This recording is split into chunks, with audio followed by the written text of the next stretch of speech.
ದಯೆಯ ಶಕ್ತಿ, ಕಳೆದುಹೋದ ಮತ್ತು ಕಂಡುಹಿಡಿದ ಕನ್ನಡ ಕತೆ. ಹಸಿರು ಬೆಟ್ಟಗಳ ನಡುವೆ ಲುಕುಮುಕಾದ ಚಿಕ್ಕ ಹಳ್ಳಿಯೊಂದು.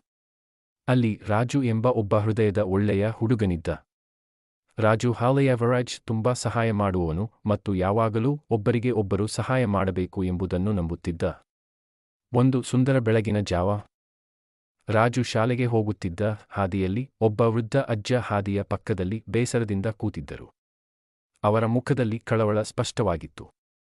ರಾಜು ಹತ್ತಿರ ಹೋಗಿ ಕೇಳಿದ, ಅಜ್ಜ, ನಿಮಗೆ ಏನಾಯಿತು? ಅಜ್ಜ ಕಣ್ಣೀರಿನಿಂದ ಉತ್ತರಿಸಿದರು, ನಾನು ನನ್ನ ಮನೆಗೆ ಹೋದಾಗ ನನ್ನ ಬೆಳ್ಳಿಯ ಉಂಗುರವನ್ನು ಕಳೆದುಕೊಂಡಿದ್ದೇನೆ.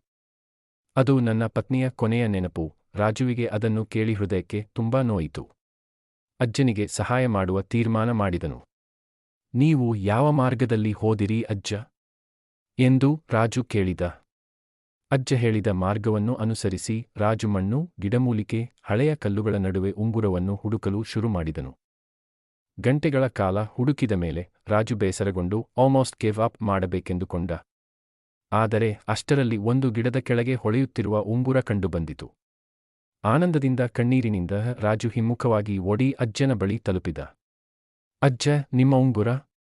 ಅಜ್ಜನ ಕಣ್ಣೀರಲ್ಲಿ ಸಂತೋಷದ ಹೊಳೆ ಹರಿಯಿತು. ನೀನು ನನ್ನ ಜೀವನವನ್ನು ಬದಲಾಯಿಸಿದ್ದೀಯಾ ಮಗನೇ? ನಿನ್ನ ದಯೆಯಿಂದ ನಾನು ನನ್ನ ಪತ್ನಿಯ ನೆನಪನ್ನು ಮತ್ತೆ ಹೊಂದಿದ್ದೇನೆ. ರಾಜು ನಗುತ್ತ ಹೇಳಿದ, ಅಜ್ಜ, ದಯೆ ಎಂದರೆ ಕೇವಲ ಸಹಾಯ ಮಾಡುವುದು ಮಾತ್ರವಲ್ಲ, ಅದು ನಮ್ಮ ಹೃದಯವನ್ನು ಹಂಚಿಕೊಳ್ಳುವುದು. ಆ ದಿನದಿಂದ ರಾಜುವಿನ ದಯೆ ಹಾಗೂ ಮಾನವೀಯತೆ ಹಳ್ಳಿ ತುಂಬಾ ಪ್ರಸಿದ್ಧವಾಯಿತು. ಹಳ್ಳಿಯ ಜನರು ಸಹ ಪರಸ್ಪರ ಸಹಾಯ ಮಾಡುವಂತಾಯಿತು.